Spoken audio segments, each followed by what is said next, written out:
Bismillahirrohmanirrohim, Hanif Alatas, membuat buku sanggahan yang kedua terhadap penulis. Buku itu diberi judul, Bingkisan Lebaran untuk Imaduddin Utsman. Catatan atas jawaban Imaduddin Utsman terhadap risalah ilmiah Muhammad Hanif Alatas. Pertama, Hanif mengatakan, dalam tulisannya Imaduddin mengatakan, risalah Hanif ini belum dapat membantah terputusnya nasab Ba'alwi, karena di dalamnya hanya mengetengahkan tentang pembicaraan para ulama terhadap nasab Ba'alawi mulai dari abad 9. Kemudian ia juga mengatakan, ketika ketersambungan dari tahun 345 hingga 996 Hijriah ini tidak ada, maka semua pujian ulama setelah tahun 996 Hijriah tidak berfaedah dalam isbat nasab Ba'alawi dan seterusnya. Pernyataan Imaduddin di atas menunjukkan bahwa ia tidak betul-betul membaca risalah ilmiah saya. Padahal siapapun yang membaca risalah tersebut, maka akan melihat secara jelas dan gamblang, bahwa saya mengutip kesaksian-kesaksian ulama dari kitab mereka sebelum tahun 996 Hijriah. Pernyataan Hanif ini ada benarnya, saya tidak terlalu serius membaca kalimat yang tidak ada kaitan dengan ketersambungan nasab Habib Ba'alawi. Kenapa? Karena memang yang ingin kita gali adalah itisol riwayat nasab Habib Ba'alawi yang terputus. Yang diperlukan bagi nasab Ba'alawi ini adalah ketersambungan riwayat dari mulai Ahmad bin Isa, wafat 345 Hijriah, sampai munculnya nama Ubaidillah yang mempunyai anak Alwi pada abad 10 Hijriah, yaitu ketika kitab Tuhfatul Thalib Bimarifati Men Yantasibu ila Abdillah wa Abi Thalib, karya Said Muhammad bin Al-Husain As-Samarqandi, wafat 996 Hijriah, memuat untuk pertama kali.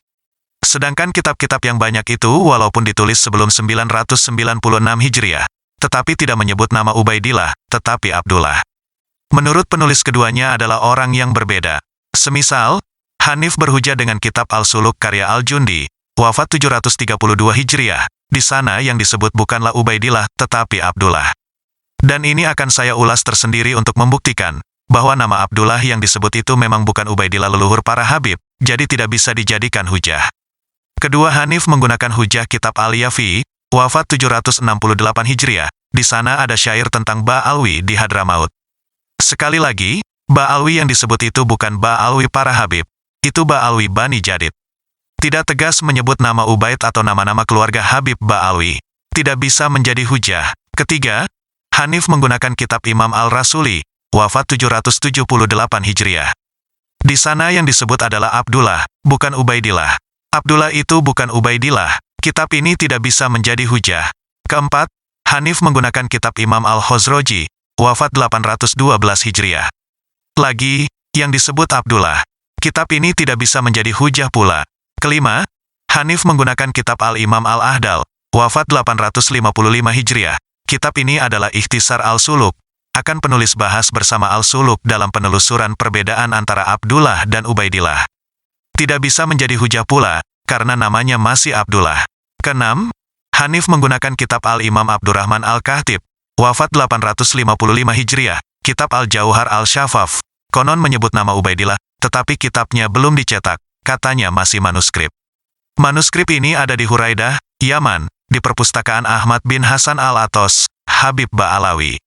Perlu diketahui, Al-Jauhar Al-Syafaf pula adalah manuskrip yang terdapat di perpustakaan Malik Abdullah bin Abdul Aziz Saudi, dengan nama pengarang Abdullah Ibnul Hadi. Kitab manuskrip belum bisa dijadikan hujah, kecuali telah dipublikasikan dan bisa diverifikasi keasliannya oleh seorang muhakik terpercaya. Ketujuh, Hanif menggunakan kitab Kazim Al-Musawi, wafat 880 Hijriah, di dalamnya yang disebut adalah Abdullah, tidak bisa menjadi hujah karena tidak menyebut nama Ubaidillah. Kedelapan, Hanif menggunakan kitab Imam Al-Sahawi, wafat 902 Hijriah, Ba Makramah, wafat 947 Hijriah, kitab Ibnu Hajar, wafat 947 Hijriah, Yahya bin Syarafuddin Al-Hasani, wafat 965 Hijriah, dan Al-Samarqandi, wafat 996 Hijriah, yang semuanya menyebut nama Ubaidillah.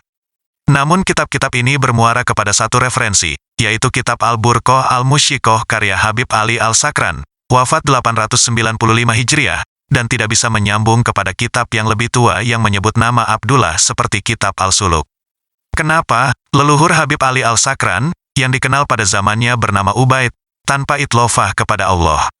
Hal ini diakui oleh Habib Ali Al-Sakran dalam kitabnya tersebut dengan ibarah, yang terjemahannya, dan demikianlah, Ia di sini bernama Ubaid yang dikenal penduduk Hadramaut, dan ditulis dalam kitab-kitab mereka dan berkesinambungan dalam silsilah nasab mereka. Dan penisbatan mereka adalah Ubaid bin Ahmad bin Isa. Al-Burqa al-Msikoh, halaman 150.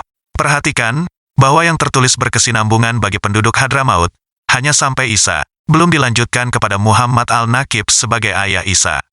Untuk menyimpulkan bahwa leluhurnya yang bernama Ubaid, tanpa pakai mudhaf ilaih Allah, itu adalah Abdullah, Habib Ali Al-Sakran menyebutkan, dan aku memahami dari keterangan yang telah lewat, untuk pertama kali, berdasar apa yang terdapat dari Tarikh Al-Jundi, Kitab Al-Suluk, dan Kitab Talhis Al-Awaji, dan telah disebutkan pembicaraan tentangnya, dalam menerangkan biografi sosok Al-Imam Abu Al-Hasan, Ali bin Muhammad bin Ahmad Jadid, bahwa Ubaid itu adalah Abdullah bin Ahmad bin Isa. Yaitu ketika ia, Al-Jundi, berkata, sebagian dari mereka adalah Abu Al-Hasan, Ali, bin Muhammad bin Jadid, Hadith, 2 riwayat manuskrip, bin Abdullah, bin Ahmad, bin Isa, bin Muhammad, bin Ali, bin Jafar al-Sadiq, bin Muhammad al-Bakir, bin Ali bin Zainal Abidin, bin Al-Husain, bin Ali bin Abi Thalib karramallahu wajhah, dan dikenal dengan nama Syarif Abul Jadid menurut penduduk Yaman, asalnya dari Hadramaut dari para syarif di sana yang dikenal dengan Al-Abi Alwi, yang merupakan rumah kesalihan dan ibadah dalam tarekat tasawuf. Al-Burqa al-Musikoh, halaman 150-151. Perhatikan kalimat, wakat fahimtu mimma taqaddama, dan aku memahami dari yang telah lewat itu. Dilanjut kalimat, Anahu Abdullah bin Ahmad bin Isa, bahwa Ubaid bin Ahmad bin Isa itu adalah orang yang sama dengan Abdullah bin Ahmad bin Isa, berdasar kutipan kitab sejarah karya Al-Jundi. Dari situ diketahui, bahwa yang dicatat sebelum itu hanya Ubaid bin Ahmad bin Isa. Lalu ketika Habib Ali Al-Sakran membaca kitab Al-Jundi, maka ia memahami, menyimpulkan, bahwa Ubaid ini adalah Abdullah. Lalu, kenapa Abdullah menjadi Ubaid lalu Ubaidillah? Habib Ali Al-Sakran berargumen, bahwa Abdullah bin Ahmad seorang yang tawadu. Ia merasa tidak pantas bernama Abdullah, hamba Allah, maka ia menyebut dirinya, Ubaid, hamba kecil, tanpa lafadz Allah. Perhatikan ibarah di bawah ini. Dan sesuatu yang zahir bagiku, bahwa sesungguhnya Syekh Imam Abdullah bin Ahmad bin Isa bin Muhammad bin Ali bin Jafar, karena tawaduknya, ia menganggap baik ditasgirnya, atau dikecilkan secara lafadz, namanya, dan dihapusnya tanda, keagungannya, karena menganggap hina dirinya dan menganggap kecil sesuatu yang dinisbahkan kepadanya, nasab atau lainnya, dan melebur pengakuan dan kebiasaan nafsu, dengan mencukupkan nama baginya Ubaid. Al-Burqa halaman 151. Dari keterangan di atas disimpulkan, bahwa di kalangan keluarga Ba'alawi sendiri, nasab yang masyhur hanyalah Ubaid bin Ahmad bin Isa. Lalu ketika Habib Ali Al-Sakran melihat kitab Al-Suluk, yang menyebut nama Abdullah bin Ahmad bin Isa bin Muhammad Al-Nakib, ia berkesimpulan bahwa nama itu adalah nama lain dari Ubaid bin Ahmad bin Isa. Ubaidillah dan Abdullah bukan satu orang berdasar kitab Al-Suluk. Kitab Al-Suluk adalah salah satu andalan para habaib untuk menisbahkan ketersambungan nasab mereka kepada Rasulullah. Walaupun kitab ini masih jauh dari masa wafatnya Ahmad bin Isa tahun 345 Hijriah. Minimal, menurut usaha para habaib, kitab ini menjadi mata rantai ketersambungan, sehingga tidak putus terlalu panjang sampai 651 tahun, terhitung dari wafatnya Ahmad sampai ditulisnya nama mereka di kitab Tuhfat Al-Thalib tahun 996 Hijriah. Para pembela nasab para Habib Ba'alawi di Indonesia mengatakan, bahwa Ubaidillah sudah dicatat pada abad 8. Yang demikian itu, katanya, terdapat di kitab Al-Suluk karya Al-Jundi, wafat 730 Hijriah, yaitu ketika ia menyebut nama Abdullah sebagai anak Ahmad. Apakah benar Abdullah yang disebut Al-Jundi itu sosok yang sama dengan Ubaidillah leluhur para habaib? Menurut penulis, jika seandainya pun benar, bahwa Ubaidillah adalah sosok yang sama dengan Abdullah, tetap masih terputus riwayat selama 385 tahun, dihitung berdasar wafatnya Ahmad bin Isa tahun 345 Hijriah, sampai wafatnya Al-Jundi pengarang kitab Al-Suluk yang wafat tahun 730 Hijriah. Apalagi, yang penulis temukan justru menunjukkan, bahwa Abdullah ini sama sekali bukan Ubaidillah. Ia orang yang berbeda. Sebelum penulis lanjutkan, mari kita lihat ibarah yang ada pada kitab Al-Suluk karya Al-Jundi yang menyebut nama Abdullah bin Ahmad bin Isa. Ada beberapa ibarah di halaman berbeda yang menyebut tentang Abdullah dan Banu Alawi.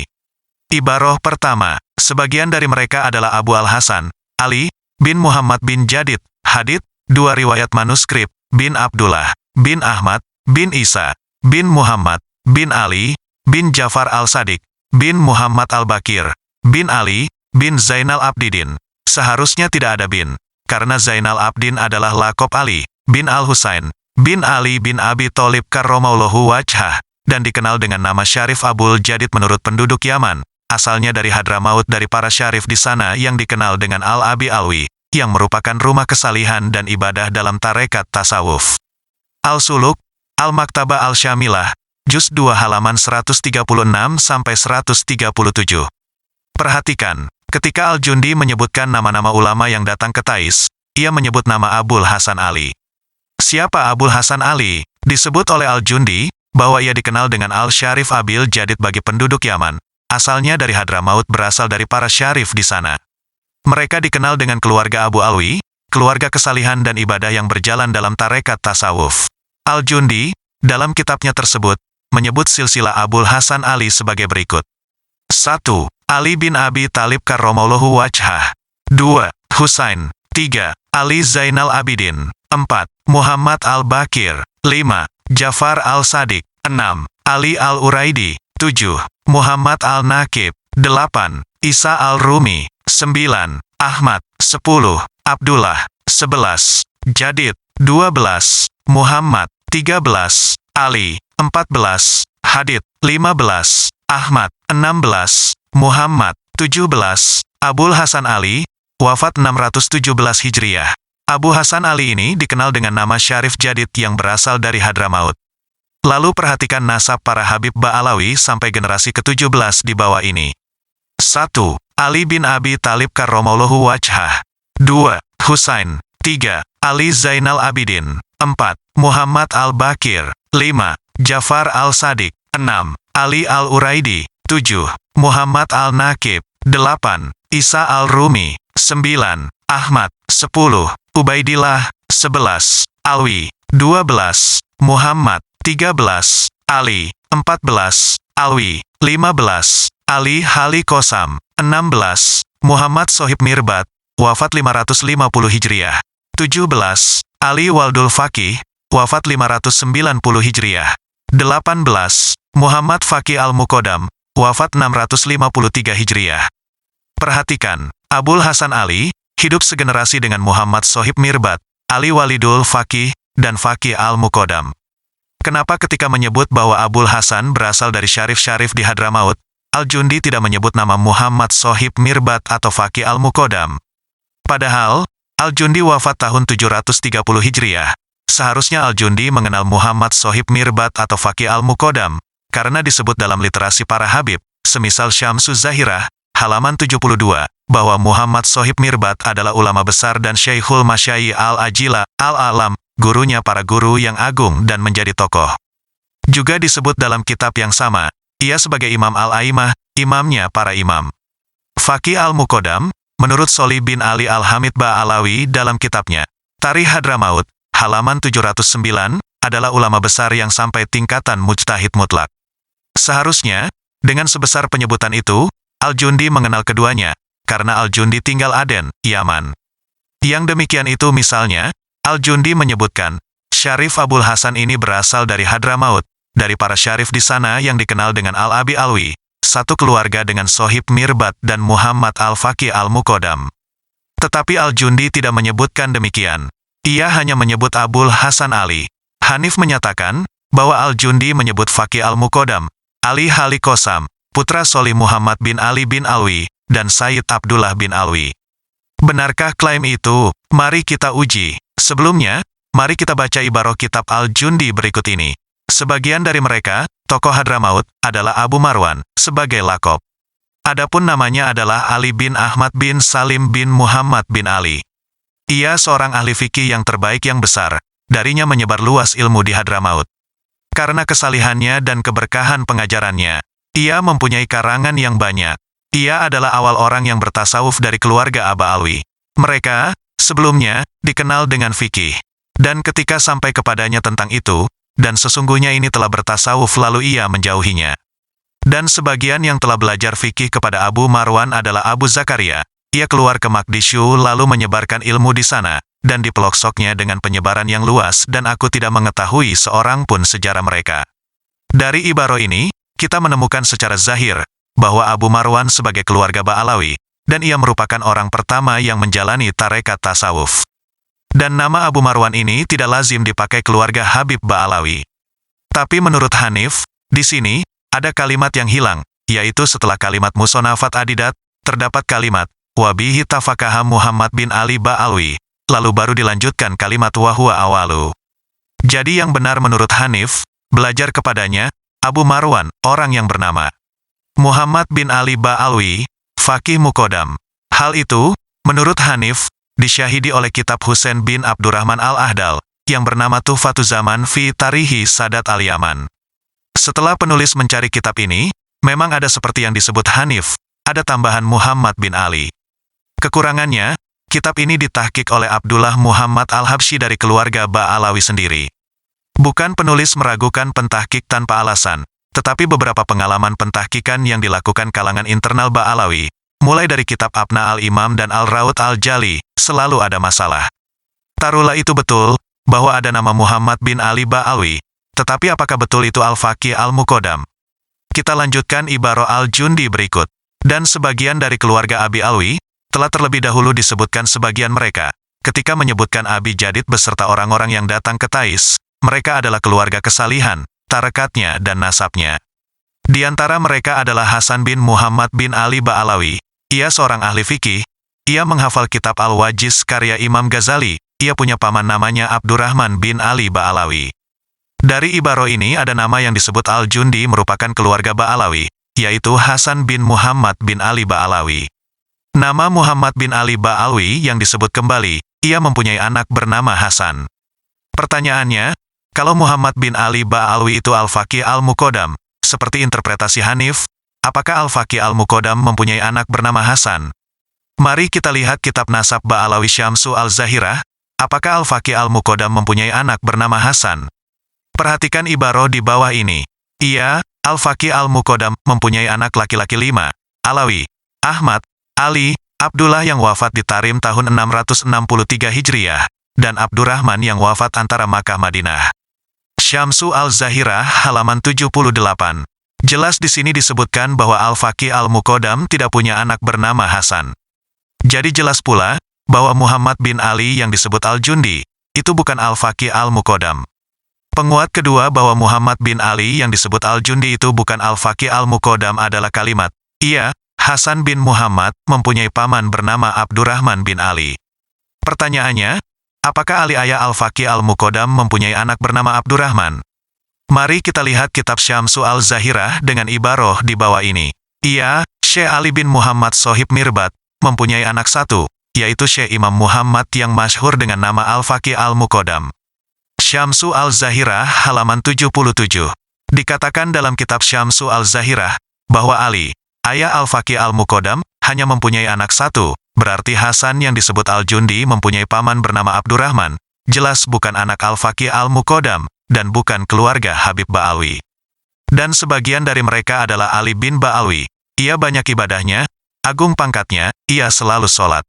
Dan ketika membaca tasyahud, ketika ia membaca Assalamualaikum ayuhan nabiyyu, ia mengulang-ulangnya, maka ditanyakan kepadanya, kenapa ia mengulang-ulang kalimat tersebut? Ia menjawab, aku melakukannya sampai Nabi menjawabnya, maka banyak sekali ia mengulang-ulang itu. Dan Ali mempunyai anak namanya Muhammad ibnu Solah, ia punya paman namanya Ali bin Ba'alawi. Sebagian rincian keluarga Ba'alawi adalah Ahmad bin Muhammad, ia seorang ahli fikih yang utama. Ia wafat kira-kira tahun 724 Hijriah. Dan Abdullah bin Ba'alawi, ia masih hidup sampai sekarang. Ia bagus ibadahnya dan menjalani tasawuf. Benarkah nama-nama ini seperti yang disebutkan Hanif, merupakan keluarga Habib Ba'alawi? Mari kita lihat satu persatu. Pertama, Alwi bin Ba'alawi. Sangat banyak keluarga Habib Ba'alawi yang bernama Alwi. Sementara bin Ba'alawi tidak menunjukkan ayah, tetapi menunjukkan kabilah. Jadi sulit untuk menelusuri siapa dia. Tetapi Hanif menyatakan, bahwa maksudnya itu adalah Ali Hali Kosam, dan penyebutan bin Ba'alawi itu maksudnya adalah bin Alwi tanpa ba. Lagi-lagi Hanif bersyahid kitab Tarikh al-Ahdal, yang ditahqiq Ba'alawi sendiri. Tapi mari kita coba telusuri dengan kalimat-kalimat berikutnya. Di situ dikatakan, bahwa Ali bin Ba'alwi ini punya anak paman bernama Ali juga. Berarti jika dia adalah Ali Hali Qasam, maka kita telusuri apakah ayah Ali Hali Qasam ini punya adik yang mempunyai anak bernama Ali, sehingga Ali inilah yang disebut anak paman Ali Kali Qasam. Mari kita lihat kitab Syamsu al-Zahirah. Alawi ini mempunyai 2 putra. Salim tidak punya keturunan, dan Ali yang dikenal dengan Hali Qasam. Syamsu al-Zahirah halaman 70. Jelas, nama Ali bin Ba'alwi itu bukan Ali Hali Qasam, karena Ali Hali Qasam pamannya tidak punya anak. Bagaimana ia punya anak paman, sepupu, jika pamannya tidak punya anak? Jadi klaim Hanif bahwa keluarga Habin Ba'alwi disebut di Tarikh al-Jundi itu terbantahkan.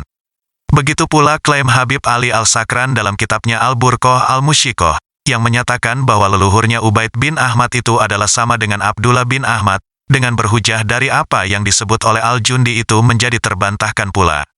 Maka dari sini, nasab Habib Ba'alawi sangat sulit untuk bisa disambungkan dengan nasab Nabi Muhammad, karena dalil mereka adalah hanya asumsi kemiripan nama antara Ubaid bin Ahmad dan Abdullah bin Ahmad. Lalu siapa Abu Alwi yang dimaksud itu? Abu Alwi yang dimaksud itu hanyalah keturunan Jadid bin Abdullah. Kedua, Hanif mengatakan, sebetulnya, yang menjadi salah satu fokus utama saya dalam risalah adalah mengungkap adanya kesalahan mendasar dalam metode penelitian Imaduddin. Dalam hal ini yaitu syarat harus adanya kitab yang ditulis di zaman Ahmad bin Isa atau mendekatinya. Sebenarnya syarat itu syarat standar dalam metode penelitian tokoh sejarah. Harus ada kitab sezaman, primer, atau yang mendekatinya, sekunder. Artinya, kitab yang ditemukan terdekat yang tidak dibantah oleh kitab terdekat lainnya yang lebih tua. Ketika kitab tahun 606 Hijriyah menyatakan bahwa Ahmad hanya mempunyai anak 3, lalu ada kitab abad 8 menyatakan tambah 1, maka kitab abad ke-8 ini tertolak. Kecuali jika tidak ada bantahan kitab lainnya, di antara rentang masa Ahmad bin Isa dengan kitab abad 8 itu. Inilah sanad. Jika sebuah periwayatan tanpa sanad, maka intisari ajaran Islam ini akan semrawut. Nasab keturunan Nabi Muhammad memiliki konsekuensi keagamaan, semisal bab zakat, khumus, dan sebagainya. Hanif mengkritik, kenapa penulis ketika mencari dalil dari Ali al-Uraidi sampai Ali Zainal Abidin hanya menggunakan sebuah sanad hadits riwayat Turmuzi. Seperti para ahli ilmu mengetahui, bahwa para muhadis seperti Turmuzi dan lain-lain, memiliki keketatan tersendiri dalam meriwayatkan hadis, lebih dari keketatan para ahli nasab. Dan masa itu, nasab Ali Zainal Abidin sampai Ali al-Uraidi masih sangat masyhur, dan telah menjadi syurah wal istifadah, baik di kalangan ahli ilmu maupun awam. Akan kecil kemungkinan urutan sanad riwayat yang menyebut nama-nama masyhur seperti mereka salah. Ketiga, Hanif menyatakan bahwa nasab Abdullah sebagai anak Ahmad telah disebutkan oleh Al-Ubaidili, wafat 435 Hijriyah. Demikian itu terdapat dalam kitab Al-Raud al-Jali karya Az-Zabidi, wafat 1205 Hijriyah.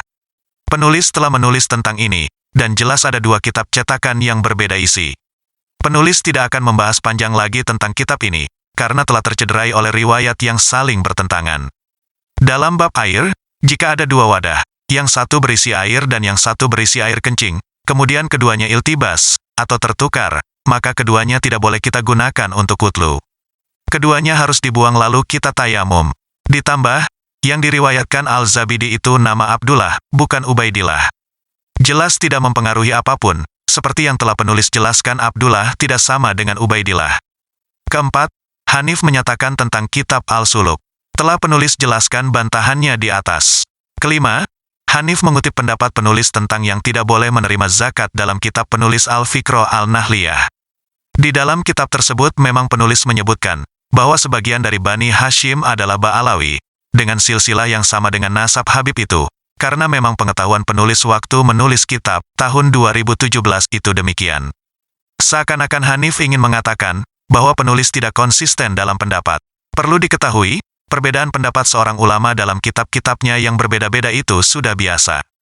Tinggal dilihat titi mangsanya. Kitab yang terakhir itulah yang menjadi pegangan jika ada pendapat yang bertentangan.